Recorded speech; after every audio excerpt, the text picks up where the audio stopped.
Il est entré main dans la main avec sa maîtresse à l'anniversaire de sa belle-mère, sûr de lui, sans aucune honte, jusqu'à ce que son regard croise celui de sa femme, qui tenait le bras de son propre meilleur ami.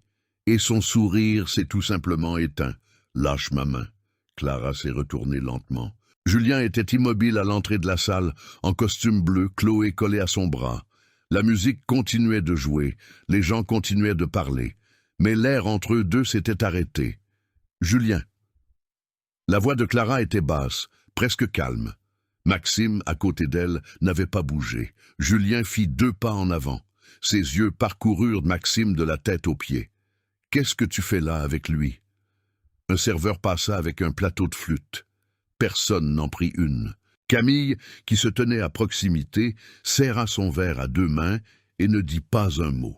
« Je suis venu à l'anniversaire de ma mère, » répondit Clara. « Comme toi, apparemment. » Chloé essaya de retirer son bras. Julien ne la lâcha pas. De l'autre côté de la salle, Sylvie observait la scène, le sourire figé sur les lèvres. Ce sourire de quelqu'un qui ne comprend pas encore vraiment ce qu'il se passe, mais qui sent déjà que quelque chose ne va pas du tout. Nicolas, un ami de Julien, arriva par derrière et lui tapota l'épaule. « Hé, ça va ?» Julien ne répondit pas. Son regard ne quittait pas Maxime. « Tu as invité mon meilleur ami à la fête de ma belle-mère ?»« Je n'ai invité personne, » dit Clara.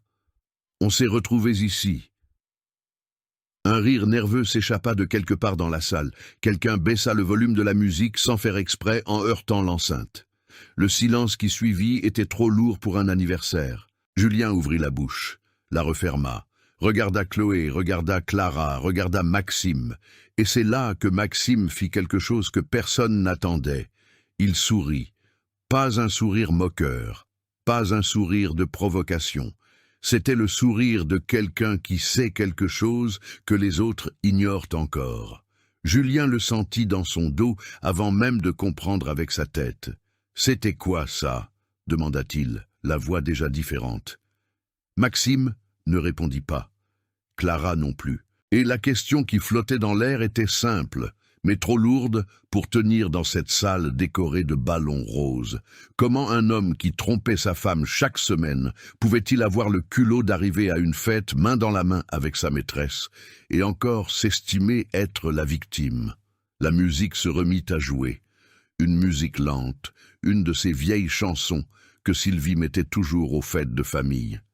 Et c'est exactement cette musique qui brisa Clara de l'intérieur. Parce que c'était la même qu'à leur mariage.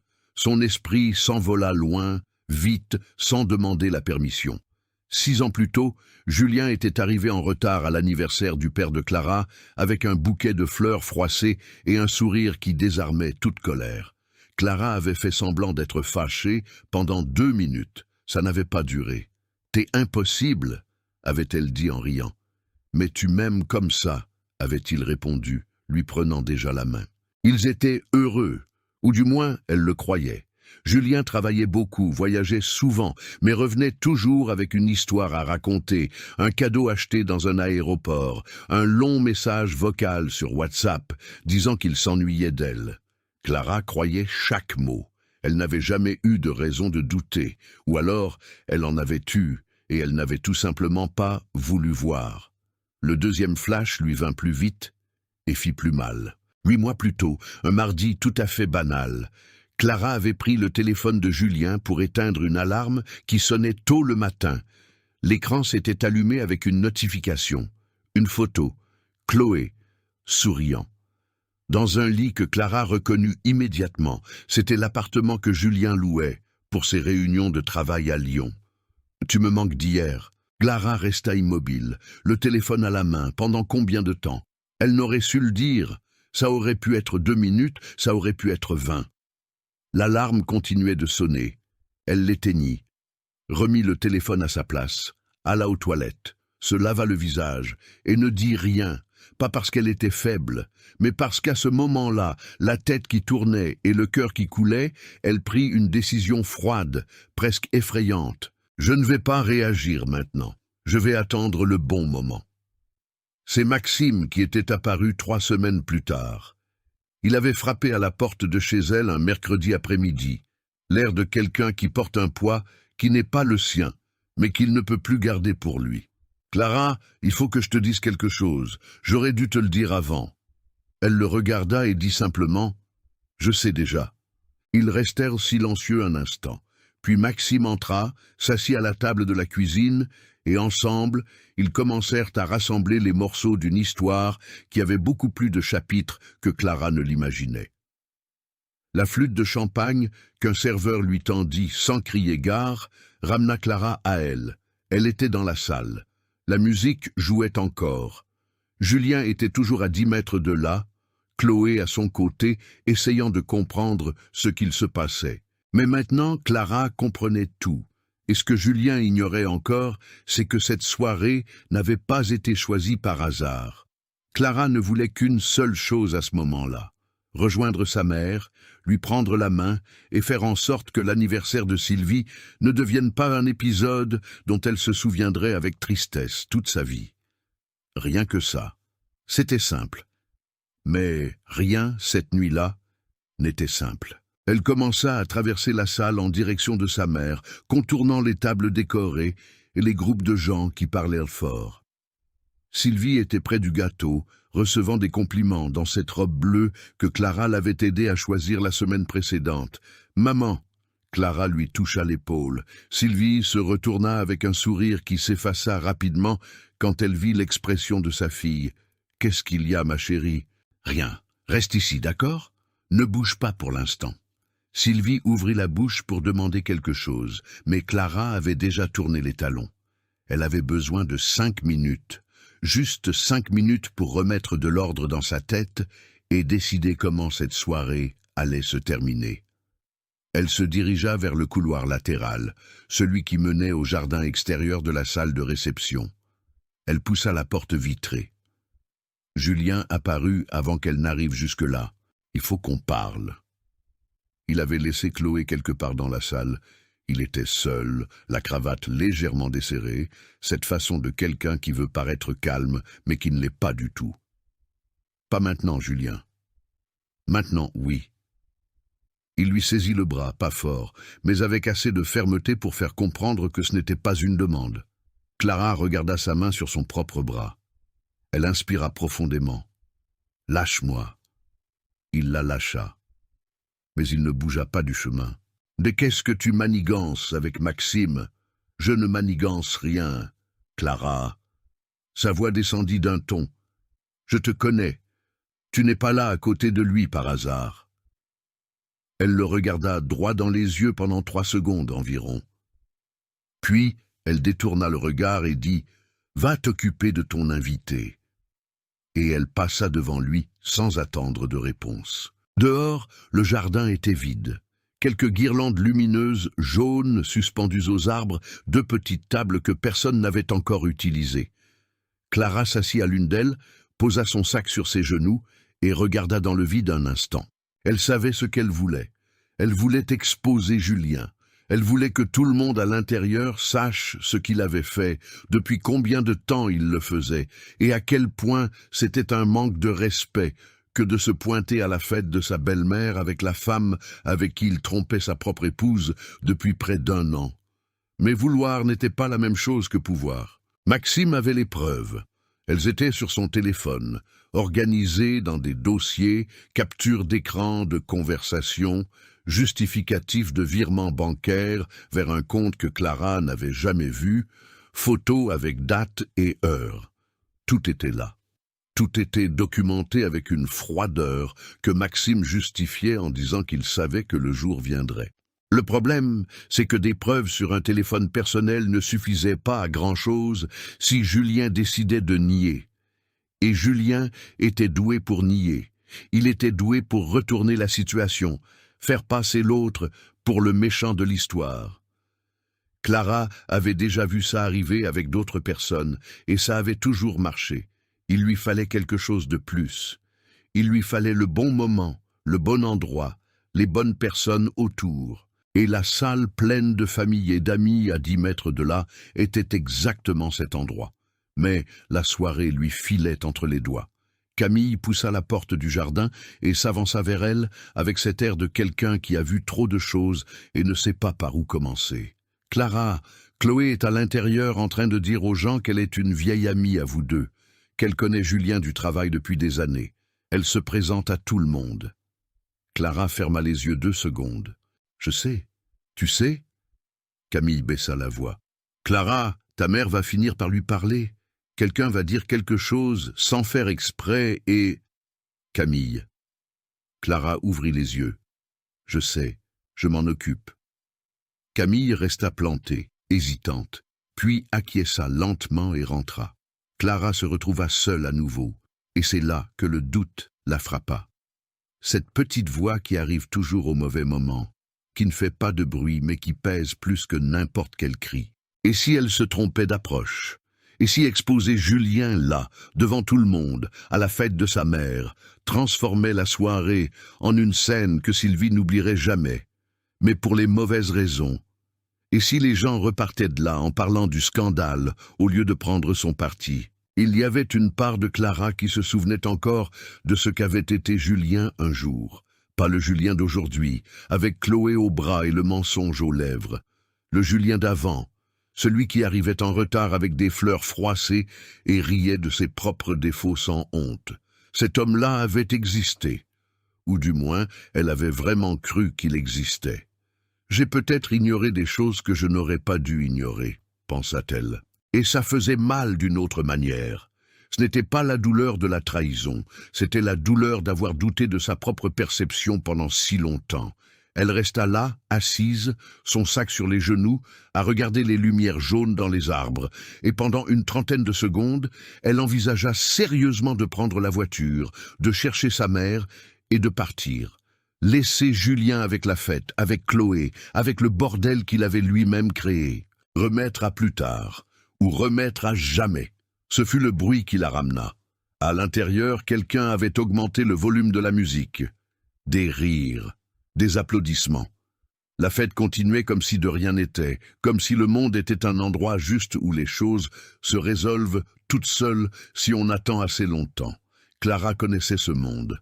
Elle y avait vécu pendant 8 mois, et ça n'avait rien donné. Elle inspira profondément, se leva de la chaise, rajusta sa robe, et resta droite un instant, non pas de colère, mais de quelque chose de plus solide que la colère. Une sorte de clarté froide qui apparaît quand une personne arrête enfin de négocier avec sa propre douleur. Non, dit-elle tout bas pour elle-même, elle ne partirait pas. Elle ne laisserait pas Julien sortir de là ce soir comme si c'était un mari normal qui était venu à un anniversaire normal. Pas après tout ça.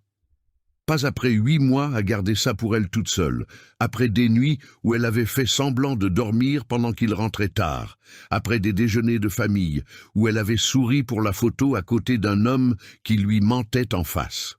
Elle prit son téléphone et envoya un message à Maxime. « Je suis prête. Retrouve-moi dans le couloir près des toilettes dans 10 minutes. » Elle poussa la porte vitrée et rentra.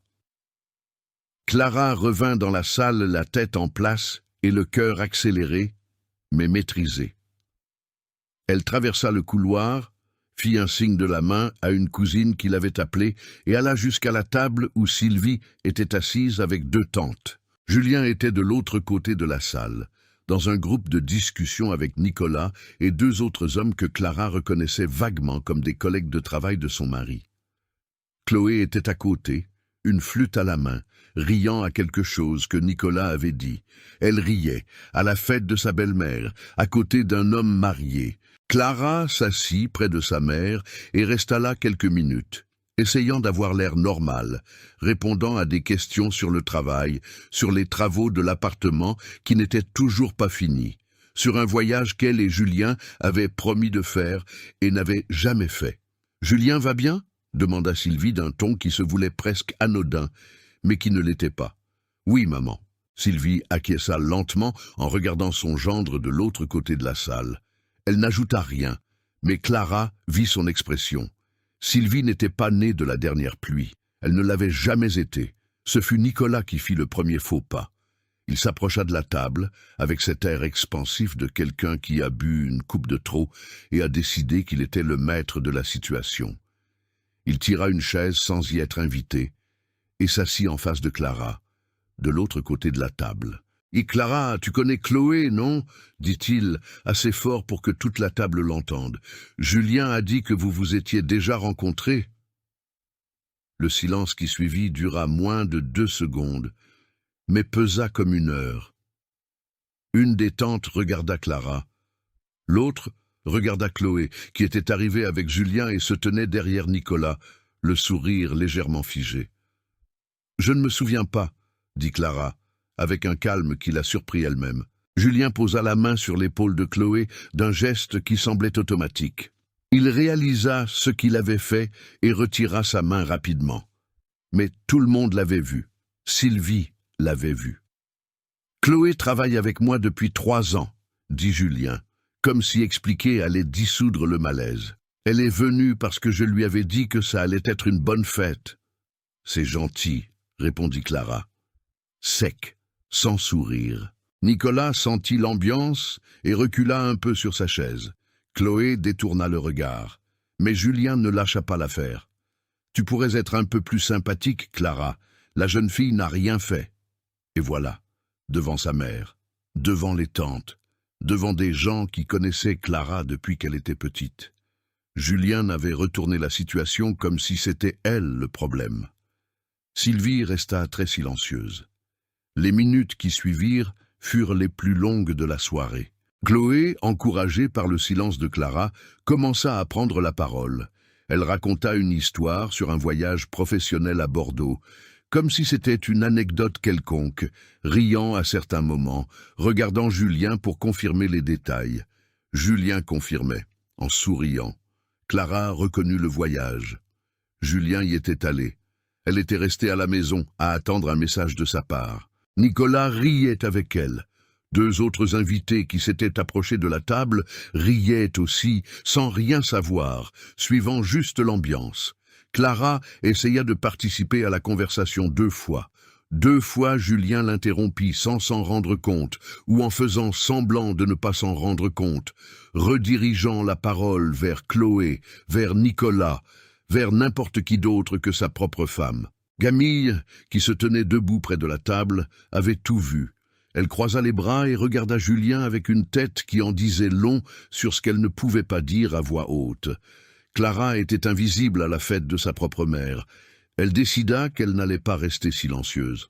Elle attendit une pause dans la conversation, respira et dit d'une voix ferme « Julien, tu pourrais présenter les choses correctement.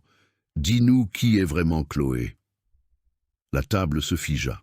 Julien tourna lentement la tête vers elle. « Je l'ai déjà présentée, une collègue de travail. C'est tout ?» L'air devint lourd d'une façon que tout le monde sentit mais que personne ne sut nommer.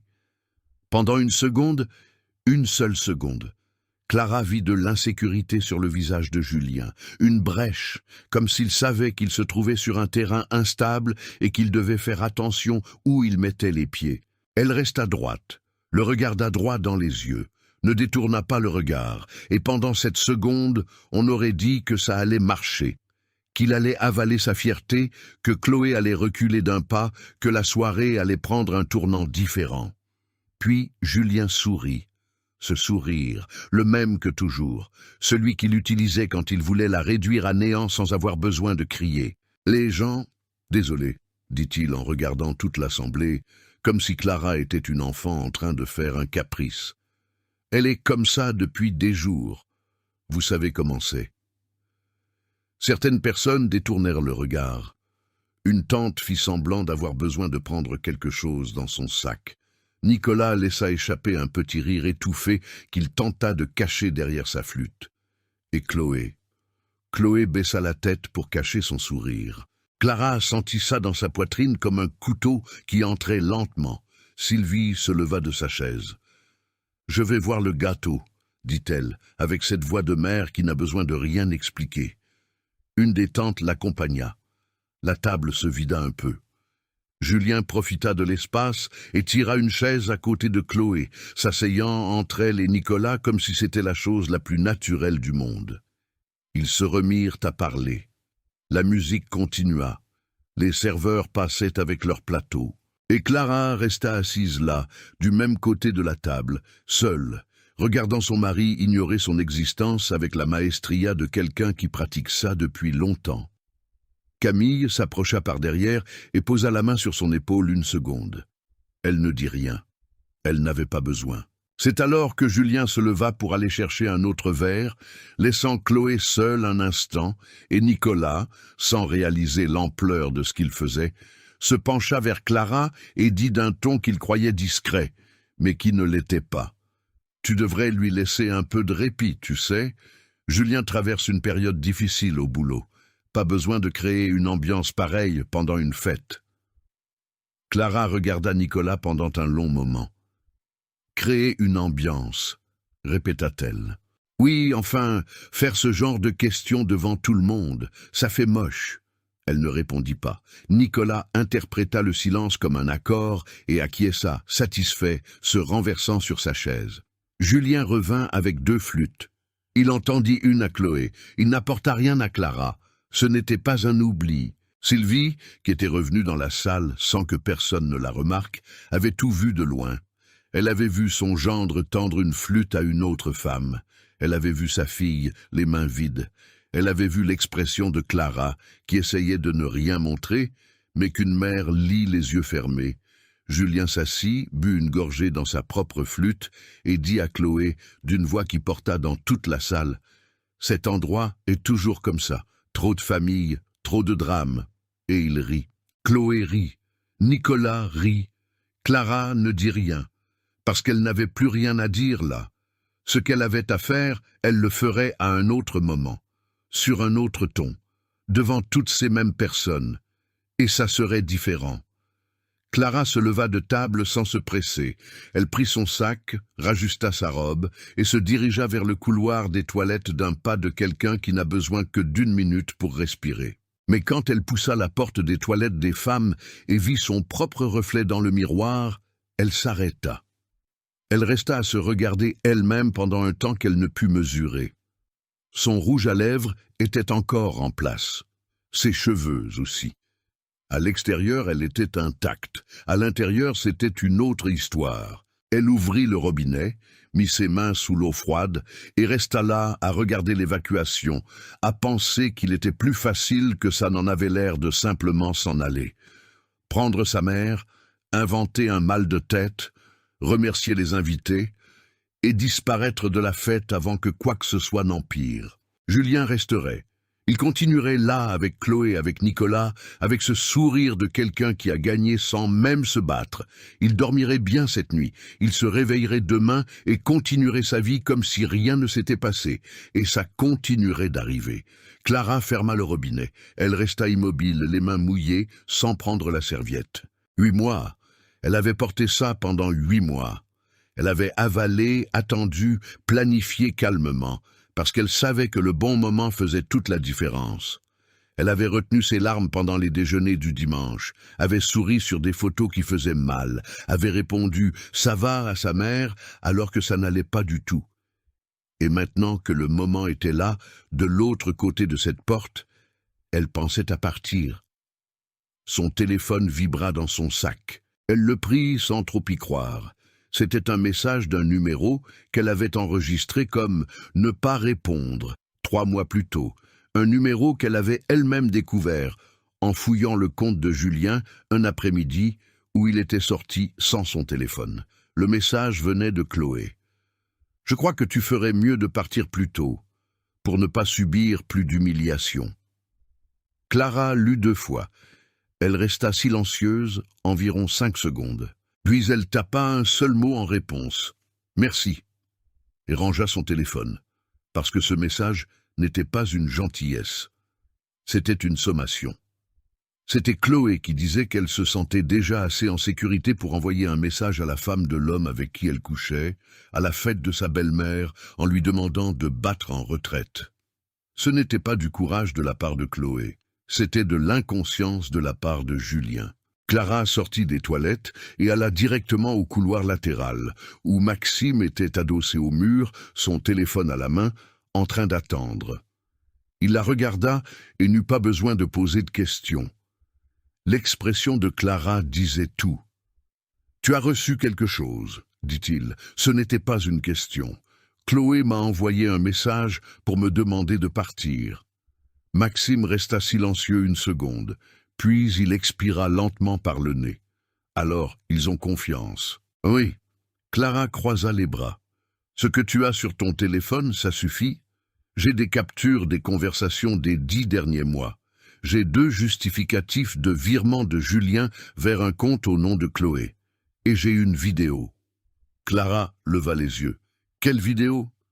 Maxime lui tourna son téléphone. C'était une courte vidéo, une quarantaine de secondes, filmée de loin par un angle qui semblait accidentel.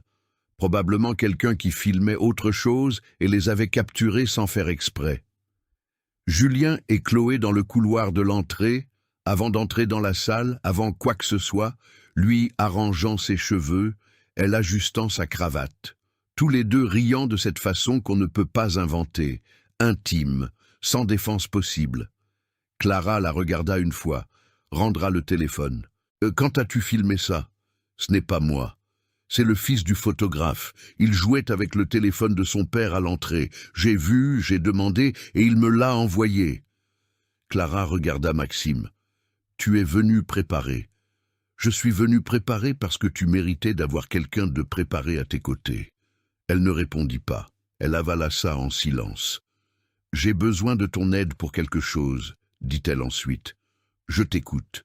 Il faut que je m'assure que Julien ne parte pas avant le toast de ma mère. » Maxime rangea son téléphone dans sa poche. « Je m'en occupe. » Clara acquiesça. Elle inspira profondément une dernière fois, et ils retournèrent ensemble dans la salle. Maxime alla directement voir Julien. Clara resta à distance, près de la table des hors-d'œuvre, faisant semblant de prendre quelque chose dans une assiette, mais les yeux fixés sur son mari et son meilleur ami de l'autre côté de la salle. Elle vit Maxime taper sur l'épaule de Julien avec cette familiarité de quelqu'un qui a 15 ans d'amitié derrière lui. Elle vit Julien arborer son sourire automatique de quelqu'un qui n'a pas encore décidé s'il est fâché ou non. Elle vit les deux se serrer la main de cette façon qui se transformait en accolade de côté, comme il l'avait toujours fait. Julien dit quelque chose. Maxime rit. Clara expira lentement. Maxime était doué pour ça. Il l'avait toujours été. Il savait comment parler à Julien, savait quel ton utiliser, quel sujet, quelle blague. Il était son meilleur ami pour une raison. Et cette raison, ce soir-là, était du côté de Clara. 10 minutes plus tard, Maxime revint vers elle, calme comme quelqu'un qui vient de résoudre un problème simple. Il ne partira pas avant le toast. Je lui ai dit que j'avais un sujet professionnel à discuter avec lui après. Il est curieux. Il ne s'est méfié de rien. Julien ne se méfie pas de moi. Une pause. Il ne s'est jamais méfié. Il y avait quelque chose dans le ton de Maxime qui n'était ni de la fierté, ni de la culpabilité. C'était juste un constat. Le genre de phrase qui fait mal à celui qui la prononce, parce qu'elle dit aussi quelque chose sur le passé. Clara le regarda. « Pourquoi tu ne me l'as pas dit avant? Quand tu as découvert la première fois ?» Maxime resta un moment sans répondre. Il regarda la salle, l'agitation des gens, les lumières du plafond qui donnaient à tout une teinte chaude qui n'allait avec rien de ce qui se passait là. « Parce que j'avais besoin d'être sûr. Et parce que je savais que quand je te le dirais, il n'y aurait plus de retour en arrière possible. » Clara acquiesça lentement. « Il n'y en a plus, effectivement. » Ils allèrent dans un coin plus isolé du couloir, près d'une fenêtre donnant sur le jardin. Maxime ouvrit le dossier photo sur son téléphone et commença à tout montrer dans un ordre qui montrait qu'il avait organisé ça avec soin. D'abord, les captures des conversations, des messages de Julien à Chloé qui allaient de février de l'année dernière à la semaine précédente. Ce n'étaient pas des messages de collègues. C'étaient des messages de quelqu'un qui avait construit une deuxième vie en parallèle, avec un langage qui mêlait intimité et planification d'une manière qui glaçait le sang. « Tu as lu tout ça ?» demanda Clara. « J'en ai lu assez pour savoir qu'elle n'était pas la première. » Clara releva les yeux de l'écran. « Comment ça ?» Maxime passa au dossier suivant. D'autres captures, une conversation différente, un autre numéro, plus ancienne. 2 ans plus tôt. Clara reconnut la période. C'était quand Julien avait beaucoup voyagé pour Paris, quand il disait qu'il était sur le point de signer un gros contrat qui allait changer leur vie. Elle resta à regarder l'écran quelques secondes sans cligner des yeux. Il a déjà fait ça avant. Oui. Et tu le savais? Je m'en doutais. Mais cette fois, je suis allé vérifier. Clara rendit le téléphone. Elle resta à regarder la fenêtre, le jardin dehors avec ses lumières jaunes qui semblaient appartenir à un autre monde maintenant. La colère qu'elle ressentit n'était pas cette colère chaude, faite de cris et de larmes. C'était une colère froide, du genre qui s'installe au fond de l'estomac et reste là, lourde et silencieuse, poussant tout ce que vous pensiez savoir sur votre propre vie. 2 ans, peut-être plus. Il y a autre chose, dit Maxime. Il ouvrit l'application de sa banque. Un écran avec un relevé de compte courant. Le nom était celui d'une petite entreprise, mais le numéro de SIRET correspondait à celui de Julien.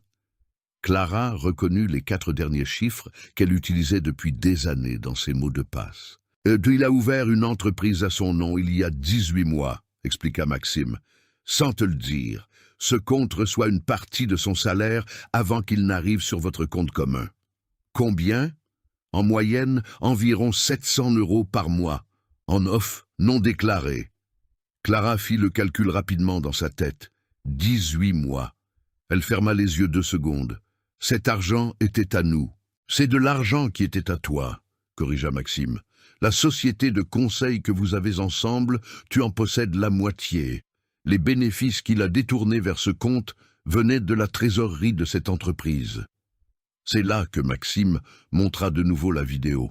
Mais cette fois, Clara prêta attention à des détails qu'elle avait manqués avant. Le couloir de l'entrée. Julien arrangeant les cheveux de Chloé. La façon dont il riait. Et un détail qu'elle n'avait pas remarqué la première fois. À l'arrière-plan de la vidéo, visible pendant moins de 5 secondes, on voyait la plaque d'identification de la salle de réception sur le mur. Le nom de l'endroit, l'adresse, la date de l'événement. Cette vidéo avait la localisation, la date et l'heure automatique activée sur le téléphone du garçon qui l'avait filmé. C'était irréfutable. Si quelqu'un demande où ça a été filmé, quand, et si c'était aujourd'hui, dit Maxime, on ne peut pas nier. Clara resta à regarder la vidéo figée sur la dernière image. On va passer ça sur l'écran pendant le toast, dit-elle. Ce n'était pas une question. Oui, le photographe utilise un ordinateur pour organiser les photos de l'événement en temps réel. L'écran est connecté au projecteur qu'ils utilisent pour le diaporama. J'ai déjà parlé avec lui. Il va le faire? Je lui ai expliqué la situation. Il a une fille. Il va le faire. Clara resta silencieuse un moment. Et si Julien essaie de prendre le téléphone? S'il essaie d'empêcher que ça aille jusqu'au bout? C'est pour ça qu'on ne va pas l'annoncer. Tu prendras le micro pour le toast. Tu commenceras normalement, et quand la vidéo commencera à être diffusée, elle sera déjà à l'écran, avant que quiconque comprenne ce qu'il se passe. Le plan était simple, direct, sans marge pour trop d'improvisation, mais simple ne voulait pas dire sûr. Clara regarda la salle par la fenêtre du couloir. Julien était de retour près de Nicolas, gesticulant dans une conversation animée. Chloé était à côté, intégrée, souriante, comme si elle faisait déjà partie de cette famille. Sylvie allait appeler tout le monde pour le toast dans moins de 30 minutes. Maxime, Clara se tourna vers lui. Si ça rate, s'il arrive à retourner la situation contre moi devant tout le monde, j'ai besoin que tu parles, que tu confirmes tout. Je parlerai. Même s'il ne te parle plus jamais après ça.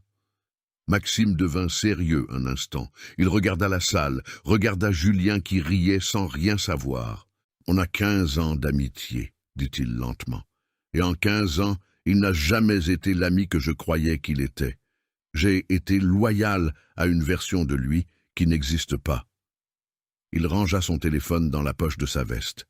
« C'est maintenant ou jamais, Clara. » Elle inspira profondément. Elle sentit son cœur battre fort, ce battement qui n'est pas de la peur, mais de la présence. Le corps qui dit que c'est réel, que ça arrive, qu'il n'y a plus de retour en arrière possible. Maintenant, dit-elle, et ils retournèrent dans la salle. Le photographe s'appelait Monsieur Bernard. La cinquantaine, moustache grisonnante, ce calme tranquille de quelqu'un qui a photographié des mariages, des baptêmes et des enterrements et a appris à ne plus s'étonner de grand-chose. Maxime le trouva près de la table d'équipement, dans un coin de la salle, en train d'organiser les photos du début de la fête sur son ordinateur. L'écran du projecteur affichait un diaporama avec des images de Sylvie à travers les années, des photos anciennes, en couleur, en noir et blanc, toute la famille réunie dans des moments qui semblaient appartenir à une autre époque. « Monsieur Bernard », dit Maxime à voix basse en s'approchant par le côté. « On a besoin d'un service. » Monsieur Bernard leva les yeux sans s'arrêter de taper. « On m'a déjà raconté, » répondit-il. « La fille de l'anniversaire, c'est ça ?»« Voilà. » Le photographe s'arrêta. Il regarda la salle une seconde, localisa Julien de l'autre côté, puis reporta son regard sur Maxime. « Ma fille a vécu quelque chose de similaire il y a 2 ans, dit-il à voix basse. « Je le fais. » Maxime lui passa son téléphone avec la vidéo déjà ouverte. Au début, Monsieur Bernard la regarda sans expression, transféra le fichier par câble sur son ordinateur et testa la lecture une fois avec le volume en sourdine. Ça fonctionna.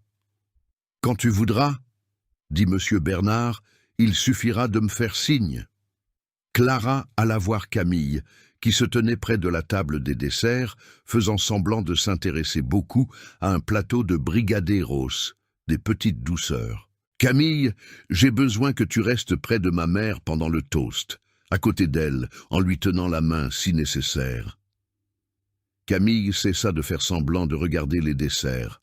« Clara, qu'est-ce que tu vas faire ?»« Je vais dire la vérité. » Camille resta silencieuse 3 secondes. Puis, « Tu peux compter sur moi. » Il restait une vingtaine de minutes avant le toast, quand le plan faillit être réduit à néant. Julien s'approcha de Maxime dans le couloir, une bière à la main, avec cette manière décontractée qu'il utilisait quand il voulait avoir l'air de ne pas s'inquiéter, mais qu'il s'inquiétait. « Et ce sujet professionnel dont tu as parlé, tu peux m'en parler maintenant ?» Maxime ne s'attendait pas à ça si tôt, mais il ne le montra pas. Pas encore. Après le toast de Sylvie, laisse la fête avoir son moment. Julien but une gorgée. Il regarda autour de lui, regarda Maxime. « T'es bizarre aujourd'hui. »« Je suis normal. »« Non. » Julien baissa la voix. « Tu évites mon regard depuis que tu es arrivé. » Maxime tourna la tête et regarda Julien droit dans les yeux, ferme, sans détourner le regard. « Je te regarde là. » Julien resta un moment à étudier son ami. Il y avait quelque chose dans l'air entre eux qui n'avait pas de nom, mais qui pesait. Des années d'amitié d'un côté, de la trahison de l'autre. Et tous les deux savaient, chacun à sa manière, qu'après cette nuit, plus rien ne serait pareil. « D'accord, » dit Julien enfin. Il but une autre gorgée. « Après le toast, alors. » Et il s'en alla. Maxime attendit qu'il tourne au bout du couloir, puis envoya un message à Clara. Il s'est un peu méfié, mais il reste. 2 minutes plus tard, un autre problème. Chloé s'approcha de son sac, qui était sur une chaise près de l'entrée, et commença à se refaire une beauté avec une hâte qui n'allait pas avec quelqu'un qui profite d'une fête. Rouge à lèvres, cheveux, elle regarda son téléphone 2 fois de suite. Clara vit tout depuis l'autre bout de la salle. Elle alla rapidement voir Camille. Chloé a l'air de vouloir partir. Camille jeta un coup d'œil discret dans sa direction. « Tu veux que je fasse quoi ?» Clara réfléchit 2 secondes. « Approche-toi, engage la conversation, n'importe quoi. Retiens-la ici juste 10 minutes de plus. » Camille ouvrit la bouche, la referma et y alla. Clara vit son amie s'approcher de Chloé avec un grand sourire, le genre de sourire que Camille savait très bien faire quand il le fallait, et commencer une conversation sur sa robe, sur où elle l'avait achetée, sur une boutique que Camille disait adorer et dont elle voulait l'adresse. Chloé baissa son sac. Ça fonctionna. Sylvie sortit de la cuisine avec son sourire d'anniversaire sur les lèvres et se dirigea directement vers le centre de la salle où quelqu'un était déjà en train de rassembler les gens autour de la table du gâteau. « Les amis, c'est l'heure du toast », annonça quelqu'un. La salle se mit en mouvement. Des serveurs apparurent avec des plateaux de flûte. La musique baissa de volume. Les gens se rapprochèrent, formant ce demi-cercle affectueux des fêtes de famille. Julien se tenait d'un côté, Clara de l'autre. Maxime se tenait près de M. Bernard. Sylvie était au centre, Camille à son côté, exactement là où Clara l'avait demandé. Un des parents les plus âgés commença à parler, remerciant tout le monde d'être venu, disant les choses qu'on dit dans ces moments-là. Clara n'entendit presque rien. Elle regardait le projecteur, l'ordinateur ouvert devant M. Bernard. Maxime, qui croisa son regard et fit un signe de tête presque imperceptible. Puis le parent finit de parler et tendit le bras vers Clara. « Et maintenant, la fille de notre anniversaire veut dire quelques mots. » Clara fit un pas en avant. Elle prit le micro. La salle se tut, et elle commença à parler. Julien ne s'attendait pas à ce que Clara prenne le micro. Personne ne s'y attendait. Mais il se reprit rapidement. Il croisa les bras, inclina légèrement la tête sur le côté et afficha ce sourire en coin qu'il utilisait quand il pensait avoir le contrôle de la situation. Nicolas était à côté de lui et fit la même chose, instinctivement, comme un chien qui imite son maître. Chloé resta immobile près de l'entrée, son sac à l'épaule, ne sachant pas si elle devait partir ou rester. Clara tenait le micro à deux mains et regarda d'abord sa mère. Sylvie se tenait debout au centre, le sourire encore sur les lèvres, mais les yeux attentifs, lisant sa fille comme seule une mère sait le faire. « Maman, » commença Clara, « tu as toujours dit que la famille, c'est ce qu'on choisit chaque jour, que le mariage, ce n'est pas une question de chance, mais de décision. » Sylvie acquiesça lentement. « Tu m'as appris à être loyal, à être honnête, à ne pas fuir les choses difficiles. » Julien décroisa les bras. Quelque chose dans le ton de Clara avait changé, et il commençait à le sentir. « Et c'est pour ça, » continua Clara, « que je veux profiter de ce moment si spécial pour être honnête, moi aussi. » Julien fit un pas en avant. Pas beaucoup, juste assez pour essayer de reprendre l'espace. « Clara. » Sa voix sortit basse, avec un avertissement incorporé que quiconque le connaissait reconnaissait, mais le micro était à elle. Il regarda toute la salle qui le regardait, qui attendait, et fit ce qu'il faisait toujours quand le terrain tremblait. Il sourit. Il afficha son grand sourire, celui du charme, celui qui avait marché pendant des années en réunion professionnelle, au déjeuner de famille, dans des situations qui auraient dû le couler, mais ne l'avaient pas coulé. « Les gens, désolé, » dit-il fort, jouant la carte du spectacle comme s'il était un animateur de télévision. « Ma femme adore le drame. Ceux qui sont mariés comprendront. » Quelques personnes rirent. 2, 3, pas plus. Le genre de rire nerveux qui n'est pas de l'approbation, mais du malaise. Nicolas fut celui qui rit le plus fort.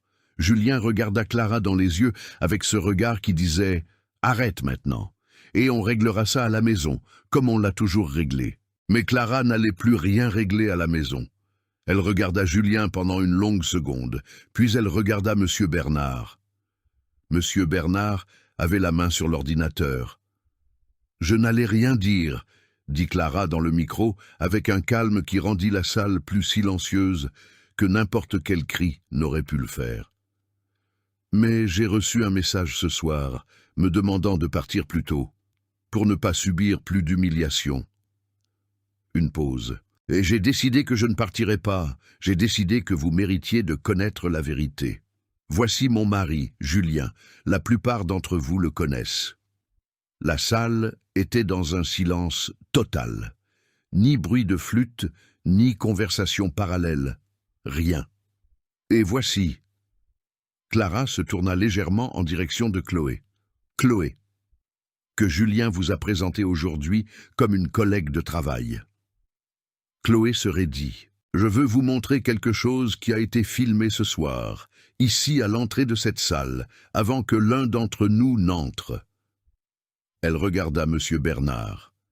L'écran du projecteur, qui affichait jusque-là des photos de Sylvie souriant à différentes époques, clignota une fois, et la vidéo commença. 43 secondes. Julien et Chloé dans le couloir de l'entrée, lui arrangeant ses cheveux avec la main ouverte, lentement, intimement. Elle ajustant sa cravate, riant de cette façon. Tous les deux se regardant avec une familiarité qui n'avait aucune explication professionnelle possible. La salle ne fit aucun bruit pendant les 15 premières secondes, puis quelqu'un lâcha un « Mon Dieu » à voix basse qui coupa l'air. Julien bougea, étinça. Sa voix était différente, sans le sourire, sans le charme, éteint tout de suite. Personne n'éteignit rien. Ça ne veut rien dire, dit-il, plus fort maintenant, se tournant vers toute la salle comme s'il pouvait convaincre tout le monde en même temps. Vous voyez ce qu'elle veut que vous voyiez, c'est hors contexte. La vidéo se termina. L'écran resta figé sur la dernière image. Clara attendit que le silence retombe, avant de continuer. Hors contexte, répéta-t-elle, sans ironie, sans ton moqueur. Elle répéta juste. Elle laissa la phrase flotter dans l'air.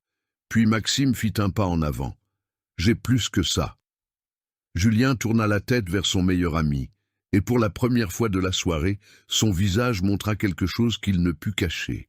Le choc, le genre qui ne vient pas de la situation, mais de la personne. Découvrir que le trahi n'était pas seulement sa femme. Maxime ouvrit son téléphone et commença à lire à voix haute. Des messages, avec date, avec heure, avec le nom de Julien en haut de chaque conversation. Il n'eut pas besoin d'en lire beaucoup. 4 messages suffirent pour que Nicolas, qui avait ri le plus fort quelques minutes plus tôt, détourne le regard vers le sol. « C'est faux, » dit Julien. Sa voix n'avait déjà plus la même assurance. « Vous avez fabriqué ça. »« Fabriqué comment ?» demanda Maxime calme. « Avec ton numéro, avec ton nom, avec les virements de ta société ?» Il tourna son téléphone vers la salle, montrant l'écran avec le relevé. On ne pouvait pas lire de loin, mais on voyait que c'était un document réel, avec des chiffres, avec des dates, avec le poids d'une chose concrète. Une dame plus âgée, une cousine de Sylvie, porta la main à sa bouche. Julien regarda la salle. Il chercha quelqu'un, Nicolas, Chloé, n'importe quel visage qui lui rendrait un peu de soutien. Nicolas regardait par terre. Chloé lui tournait le dos en direction de la sortie. « Chloé !» La voix de Julien sortit presque comme une supplique. Elle ne s'arrêta pas, et toute la salle vit ça. Le silence dura peut-être 3 secondes après que Chloé fut sortie. 3 secondes qui parurent 3 minutes. Puis la salle explosa en murmures. Ce ne fut pas un cri, ce ne fut pas une pagaille. Ce fut ce bruit spécifique de quand beaucoup de gens traitent une information en même temps et que personne ne sait exactement quoi dire, alors tout le monde parle à voix basse avec son voisin. La plus âgée des cousines de Sylvie, tante Margot, 72 ans, cheveux blancs, cette dame qui en 40 ans de famille n'avait jamais élevé la voix nulle part, se tourna vers son mari et dit d'une voix qui n'était pas si basse que ça. « J'ai toujours su que ce garçon ne valait rien. » Son mari acquiesça sans même cligner des yeux. Nicolas essaya de s'approcher de Julien. Il posa la main sur son épaule dans un geste qui voulait paraître solidaire, mais que tout le monde lut pour ce qu'il était, quelqu'un qui essayait de ne pas couler avec lui. Julien haussa l'épaule pour se dégager de sa main. 2 cousines de Clara, qui étaient ensemble à une table du fond, se levèrent en même temps, sans s'être concertées, et se dirigèrent vers elle. L'une lui prit la main. L'autre resta debout à son côté, comme si elle formait un mur. Camille, qui était restée à côté de Sylvie tout ce temps, regarda l'anniversaire avec attention. Sylvie ne pleurait pas. Elle avait l'expression de quelqu'un qui regarde une chose qui fait mal, mais qui, au fond, n'est pas exactement une surprise. Ce regard de mère qui garde plus qu'elle n'en dit, qui a remarqué des choses au fil des années et qui est restée silencieuse parce que ce n'était pas sa place, mais qui à cet instant voyait sa fille debout, le micro à la main, et ressentait quelque chose qui n'était pas seulement de la douleur. C'était de la fierté. Camille vit ça sur son visage et serra la main de Sylvie très fort. De l'autre côté de la salle, un des collègues de travail de Julien, celui qui était venu avec Nicolas, prit discrètement sa veste sur sa chaise et commença à marcher vers la sortie sans faire de bruit. Il ne courut pas. Il partit simplement, comme quelqu'un qui décide qu'il ne veut pas être associé à ce qu'il se passe. Nicolas le vit et devint encore plus silencieux. Julien se tenait au milieu de la salle, seul dans un rayon de 2 mètres, parce que les gens autour de lui avaient reculé sans s'en rendre compte, comme il arrive quand quelqu'un prend feu et que les autres s'éloignent par instinct. Il regarda le projecteur. L'écran était toujours figé sur la dernière image de la vidéo. Il regarda Maxime. Il regarda Clara. Et il fit ce que les gens acculés font quand ils n'ont plus aucun argument. Il essaya d'attaquer. « Très bien, » dit Julien, levant les mains dans une mise en scène de quelqu'un qui se rend, mais ne se rend pas vraiment. « Très bien. Vous voulez l'histoire? Je vais vous raconter l'histoire. » La salle se tut à nouveau. Il fit 2 pas, comme si l'espace vide autour de lui était une scène. Clara n'est pas la victime qu'elle prétend être. Ça fait combien de temps qu'on n'a plus un vrai mariage, hein? Ça fait combien de temps qu'elle traite notre maison comme un hôtel, qu'elle disparaît le week-end, qu'elle n'est pas présente? 1 ou 2 personnes échangèrent un regard. J'ai fait des erreurs. Très bien, j'ai fait des erreurs. Mais personne ne fait d'erreur dans le vide. Personne. Clara ne répondit pas immédiatement. Elle le laissa parler, elle laissa la salle écouter, elle laissa chaque mot se poser, parce qu'elle savait ce qui allait suivre. « Et Maxime, » continua Julien, pointant son ami du doigt, la voix montant d'un ton, « mon meilleur ami, qui a passé des années dans ma maison, a mangé à ma table, et qui m'a trahi dans mon dos avec ma propre femme. » Julien. La voix de Maxime fut courte et directe. « Montre le document. » Julien s'arrêta. Maxime tourna son téléphone vers la salle de nouveau. Cette fois, ce n'était pas un relevé, c'était une capture d'écran d'une conversation. Une conversation entre Julien et un numéro sans nom enregistré, que Maxime identifia à voix haute, comme étant celui d'un avocat. Une conversation datant de 4 mois plus tôt, où Julien demandait comment transférer des biens du nom de leur société commune à son nom à lui, avant d'entamer une procédure de divorce. Où l'avocat répondait avec des instructions détaillées, où Julien disait, texto, « Elle ne doit rien récupérer de tout ça. » La salle devint si silencieuse qu'on entendait la climatisation. Sylvie ferma les yeux 1 seconde. « T'es sorti de son contexte, » dit Julien, mais sa voix avait perdu sa structure. Ce n'était plus un discours, c'était du désespoir essayant d'imiter la fermeté. « Quel contexte ?» demanda Maxime. Sans colère, juste la question. Julien ne répondit pas. Il se tourna vers la salle, chercha un visage, n'importe quel visage qui serait encore de son côté. Nicolas regardait par terre. Tante Margot regardait Julien avec une expression que n'importe qui dans cette salle aurait eu peur de recevoir. Le collègue de travail était déjà parti. Et Chloé, la raison pour laquelle tout avait commencé, était à l'extérieur de cette salle, probablement déjà sur le parking, probablement en train de disparaître de l'histoire avec la même rapidité qu'elle y était entrée. Julien baissa les mains. Ses épaules s'affaissèrent les premières, puis son menton, cette posture d'homme qui avait passé toute la soirée à vouloir paraître plus grand qu'il n'était, s'en alla simplement comme l'air sortant lentement d'un ballon crevé. « Je n'ai plus rien à dire, » dit-il, tout bas, pour personne en particulier. Il tourna les talons et se dirigea vers la sortie sans regarder Clara, sans regarder Maxime, sans regarder Sylvie. Clara resta immobile au centre de la salle, le micro encore à la main, regardant son mari sortir par la même porte par laquelle il était entré des heures plus tôt, main dans la main avec une autre femme, sûr de lui, sans aucune honte. Maintenant, il sortait seul, les épaules voûtées, sans personne. Elle reposa lentement le micro sur son support et inspira profondément.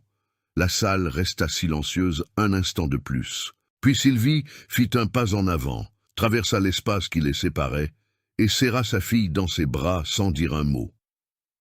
Et ce fut l'étreinte la plus honnête que Clara avait reçue depuis bien longtemps. Le parking de la salle de réception était presque vide quand Clara sortit. Elle avait demandé à Camille de rester avec sa mère un peu plus longtemps, de faire en sorte que la fête se termine avec le minimum de dignité que Sylvie méritait. Camille avait acquiescé sans poser de questions, avec cette loyauté silencieuse qui vaut plus que tous les discours. Dehors, l'air était frais. Lyon, la nuit, avait cette façon de faire, cette brise qui vient de nulle part et surprend, surtout quand on sort d'un endroit chaud et plein de monde. Clara resta immobile sur le trottoir un moment. Elle ne pleura pas. Elle ne ressentit pas cette décharge que les gens décrivent après une énorme tension, ce soulagement cinématographique.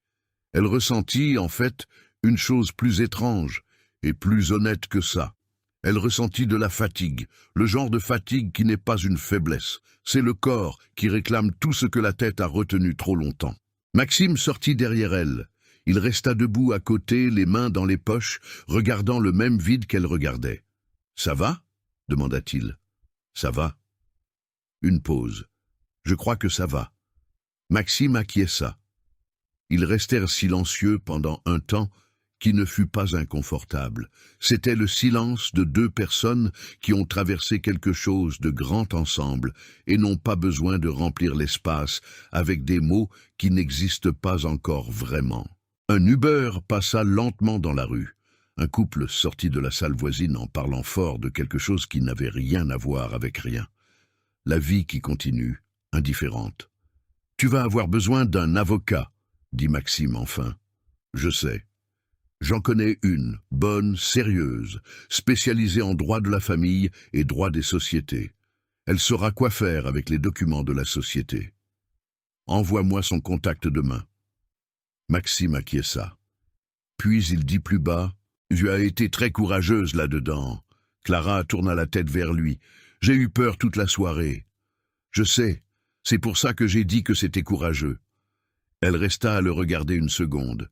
Puis, elle retourna son regard vers la rue.